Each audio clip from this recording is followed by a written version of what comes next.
Well, welcome to March. It is Monday, March 1st, 2021. I am Dave Biddle. I am happy to be joined by Patrick Murphy here on the Bucknuts Morning 5. A lot to get into, Patrick. Let's start with the Buckeyes. Recruiting beat just continues to march on. They landed wide receiver Kyion Grayes from Chandler, Arizona on Sunday. He's a four-star prospect in the 2022 class. Ohio State now has 11 commitments in the 2022 class, and they are still ranked number one in the country. So far, they just widened their gap over LSU. We'll see if they can hold on to it this year. Last year, they got off to a huge start, ended up finishing number two. Feels like they finished number two quite a bit. We'll take that, but would be nice to finish number one for a change. What a nice get here. Kyion Grayes is a guy that kept rising up, and you got to think if he was handpicked by Brian Hartline, he's not done rising up. So another great get for Brian Hartline and the Buckeyes. Kyion Grayes. Certainly. I think you kind of explained it well there. A guy who once committed to Arizona, decommitted, but has really jumped up the recruiting rankings here the last year or so with his play. There's been a lot of comparisons, and I've seen this on a lot of different from a lot of different people that compared him to Chris Olave, which I think from what I've seen is an apt comparison. Obviously, Chris Olave wasn't a hugely recruited player, mostly because he didn't get to play one season after transferring. I think that probably would have been different if more evaluators got to see him. But, just in terms of the way he can play, it sounds like a very versatile wide receiver, plays in the slot, can play on the outside, can do a lot of different things. So, Brian Hartline not only is continuing to land talented receivers, and we've talked about the guys that he's landed here the past several years, but different types of receivers and guys that can do different things, and they're kind of mixing and matching and putting together a class that will continue, another class that will allow them to do different things once they get these guys on campus. So this is another good one.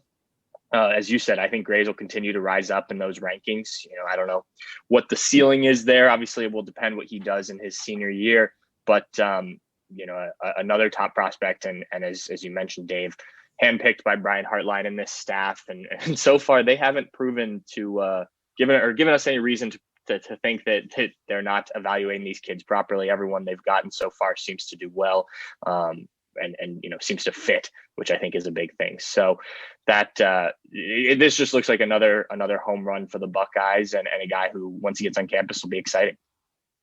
This is not exactly a hot take, but Brian Hartline's the best recruiter in the country, in my opinion. I mean, he's that good as far as assistant coaches. All right.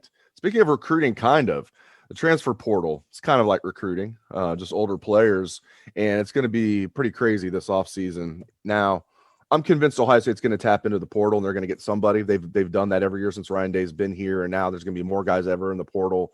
I have to think Ohio State's going to add somebody. It might not even be a starter. It might just be somebody that comes in and adds depth, like at corner. And we saw yesterday, Darion Kendrick, who was a starter at Clemson, a former five-star prospect, is leaving Clemson, getting kicked off the team. I did a piece for the site yesterday, as you know. I don't think this – we're just doing our due diligence. I don't think this is a fit at all. He was suspended a few different times during the 2020 season. And then he was kicked off the team by Dabo after that. So whatever happened, I don't know. I'm not privy to exactly what happened. Whatever it was an ongoing issue. I can't imagine Ryan Day being interested. That being said, I don't know who it's going to be. I do think eventually they're going to get a corner and maybe somebody else in the portal. And maybe Ohio State's going to lose some players to the portal too. Just break that down for me. How do you see that shaking out this offseason? Not necessarily like specific names, but or if you want to throw specific names out there, that's fine too. But how do you see this shaking out this year? The key word that you said there, which I think is very important when it comes to the portal, is fit. And I think if you just go out there and try and add a guy because he's talented, you sometimes can end up in a worse position. You bring someone in that doesn't work with your team, doesn't work with the group. And, I think that can cause more trouble than it's worth. But what Ohio State has done really well, and you've mentioned they've gotten at least one transfer player every year under Ryan Day, is found the right fit. Justin Fields is obvious. I mean, that one of the top quarterbacks in the country becomes available. You need a quarterback. You go look at that guy, and the fit worked out really well. But a Jonah Jackson, a guy who'd played in the Big Ten, understood the conference, understood what it meant to be an offensive lineman. Trey Sermon, a running back Ohio State had recruited, and had a relationship with Tony Alford. So, those are just a few examples there, but that's what you need to get is something that makes a lot of sense, not only for what you need on the field, but off the field, in the locker room.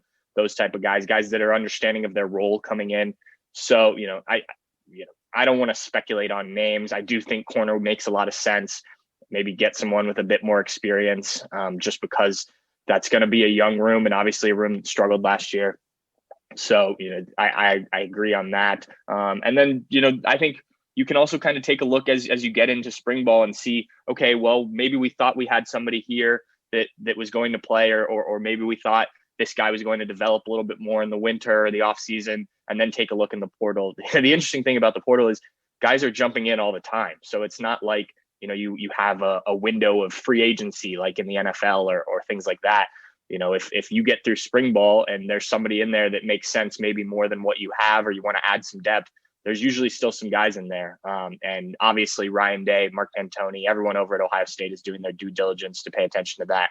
But I do think, and I think it needs to be stressed that, you've got to do your homework to make sure that this guy isn't going to be an issue or anything like that. And not that everyone in the portal is, it's sometimes it just didn't work out at the other school, and it's not about, struggles off the field.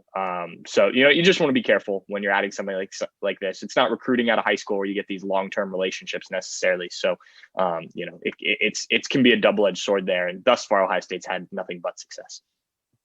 No doubt about it. I mean, it's been crazy how successful they've been. Gunnar Hoke was just brought here just to be, depth. And he was that. He was able to hold the clipboard well, to my understanding. And then they just knocked it out of the park with the other guys. I mean, Justin Fields, obviously. Jonah Jackson was a great player here. Ended up being a third-round draft pick, started every game, I believe, for the Lions as a rookie. I know he was a starter. I don't think he got hurt. I believe he started all 16 games for the Lions. And then, of course, Trey Sermon. Unfortunate the way his career ended with that injury, like first play of the game. My gosh, a harbinger of things to come in that Alabama game. But still, what a great end of the season for Trey Sermon before that.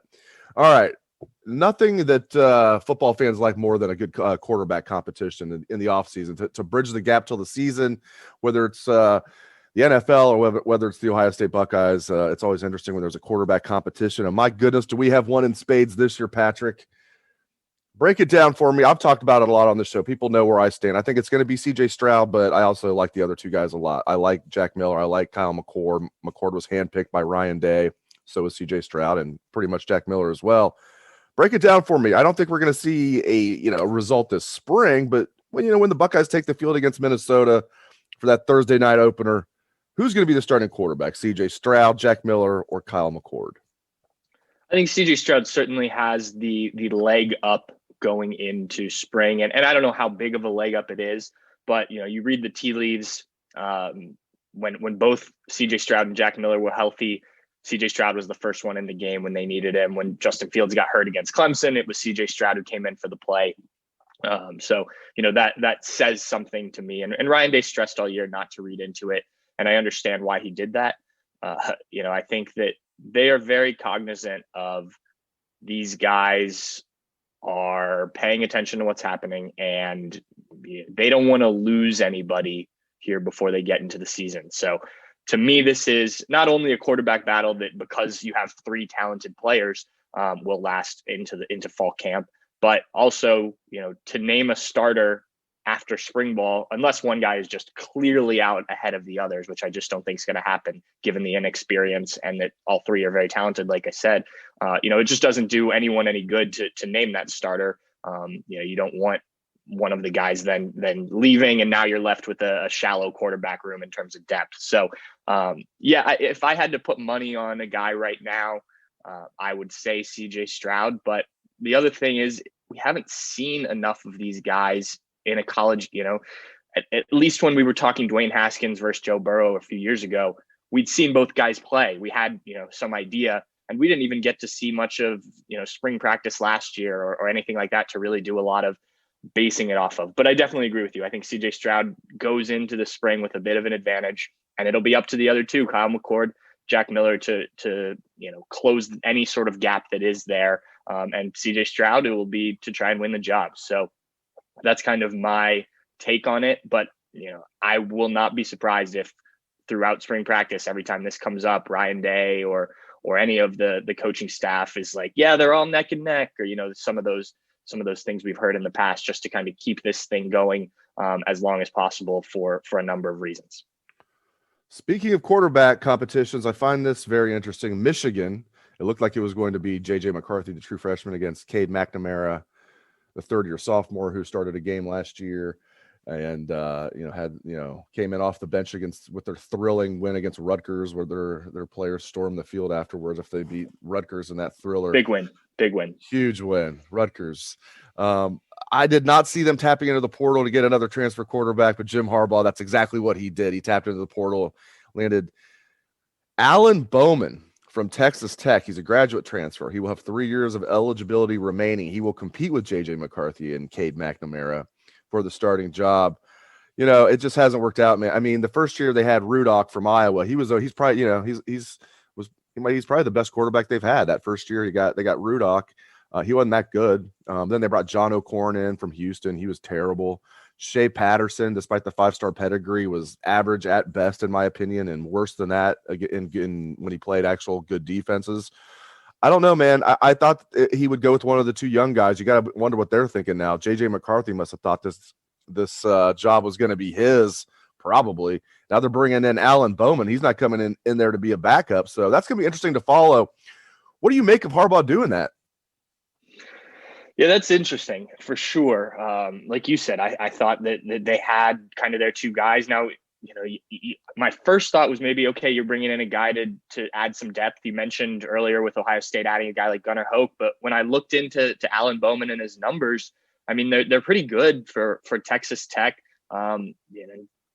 Through 200 plus passes last year, over 300 the year before. So, the numbers are there. He's put up good touchdown interception ratio relatively. So, I am a bit confused by this, but I've been a bit confused by a lot of things Michigan has done at the quarterback position over the last several years. And this surprises me, but maybe it shouldn't. I still think that one of the young guys probably comes out with the job. They've been, around the program and obviously recruited to take part and compete for this. But yeah, this is a tough read, maybe it's just the thought of, hey, let's add another guy in here. Let's make this as competitive as possible, so we're sure we come out with the right guy.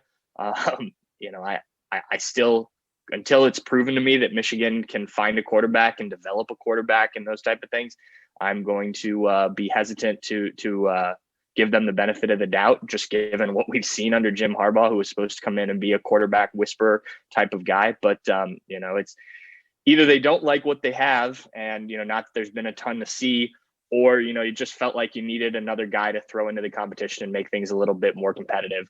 Or it was just, hey, there's a quarterback out there that's interested. Why don't we go get him and see what happens? I'm having a tough time reading this one and figuring out what the end result will be in this competition. So we'll have to wait and see on this, I think. I was watching my friend Steve Dace's Michigan podcast, and he was saying the new quarterback coach at Michigan has never been a quarterback coach before. Right. So that's interesting. Mm-hmm. When you bring in a 5-star quarterback, you have a quarterback coach, never been a quarterback coach before, and you make him the quarterback coach like 3 days before spring ball begins, 4 days before spring ball begins. So they're starting earlier than Ohio State. Very interesting what's going on up there, man. It does feel like to me this is the last year of the Harbaugh era. It's make or break this year. It's year 7. It's not like early in his tenure anymore. Year 7. Urban was only at Ohio State for 7 years. I mean, right. It's deep in his tenure. It's a make or break up there. So we'll see what happens. All right. As I always like to say when we start talking Ohio State basketball, if you don't care about Ohio State basketball, thank you for tuning in. It's been nice talking to you. Patrick and I are going to finish the show talking about Ohio State basketball. And usually when we've talked Ohio State basketball on the show, I mean, almost every time that we've talked about Ohio State basketball on the show this season, it's been good things. Not right now. They're not looking good. They had their worst loss of the season, in my opinion. Not just because they lost to Iowa, the way they looked. They got smoked yesterday at home. You were there covering it against Iowa. The game was on CBS, national TV. I mean, it's as bad as they've looked all year. Like I said, 3-game losing streak. They hadn't lost back-to-back games all year, let alone 3 games in a row. Not the way you want to roll into March here. I still think they're going to find a way to get it corrected, man, but it is not looking good. It's fast how things can change in college basketball. Yeah, what a weird last week for Ohio State. You go and lose the home game against Michigan, a 5-point loss to Michigan, and I think everyone kind of came out of that disappointed, but feeling pretty good. You hung with what may be the best team, most complete team in the country, and for most of that game, it looked like Ohio State was going to be able to pull it out. So I think you left last Sunday's game really feeling okay. This is a loss, but we'll take this one and, hope to see Michigan again down the line. And then they go to East Lansing, no Kyion, and just couldn't ever pull away from Michigan. Michigan State, I'm sorry, got as much as a 9-point lead in the second half. And just, it always felt like Michigan State was hanging around. And obviously the Spartans come back and get that win. A decent amount of controversy in that game for sure. And, we could really dive into that if we wanted to, but, I think the fact that Ohio State didn't pull away on its own and allowed there to be that controversy at the end is a bit of a problem. And then you mentioned against Iowa, I agree with you. That is the worst performance of the year by the Buckeyes, only scoring 57 points, making 5 of 17 3-pointers. It just didn't look like Ohio State had it. And, Chris Holtmann admitted after the game that this is a tired, banged up team right now. And I think there's definitely something to that. They looked like a tired, banged up team, but a lot of teams are tired and banged up right now. Iowa came in off the same stretch of games that Ohio State had done. Now Iowa had a bit more, maybe motivation because the Buckeyes went into their house earlier this season and got a win. But, Ohio State's playing for a 1 seed. I mean, that's motivation enough. I agree with you. I think that Ohio State will get it figured out. Maybe we were a bit too high on the Buckeyes. And by we, I just mean everybody, talk of number 1 seed, talk of, a Final Four. I still think that's possible for the Buckeyes, but I think you've seen, some of the cracks that maybe we saw at the beginning of the season when people were projecting this team to finish more towards the middle of the Big Ten than near the top, kind of showing themselves a little bit. And I think there's probably been more good than bad and guys have emerged, but you need more from some guys that have given it to you this season that just aren't, Justice Suing, Kyle Young, when he's healthy, I think can give you more than he has. Not obviously missed the Michigan State game, but the last 2 games, some of your role playing guys, I think just have to give a little bit more. And, the Buckeyes don't play again until next Saturday. That'll give them some time to rest up a little bit. And that's a big one against Illinois. So, at Value City Arena. So, I think that game will tell us a lot. If they can get rested up a little bit, maybe have some good practices this week. And then, if you can kind of bounce back in that game and feel a little bit better going into the Big Ten tournament, then I think things are less of panic mode. But that one yesterday was a rough one, not only to swallow the result, but even just to watch, sitting there, that was about as boring of a Buckeye game in terms of what they performed, what they were able to do as I've seen, in a while. And, it's disappointing. You want to be playing your best basketball at the end of the year, and they certainly are not at the moment. Great stuff from Patrick Murphy. Thank you very much, Patrick. And thank you to all the listeners out there for tuning in to the show. We appreciate it very much. Have a great day, Bucknutters. Let's hear the Buckeye swag, best damn band in the land.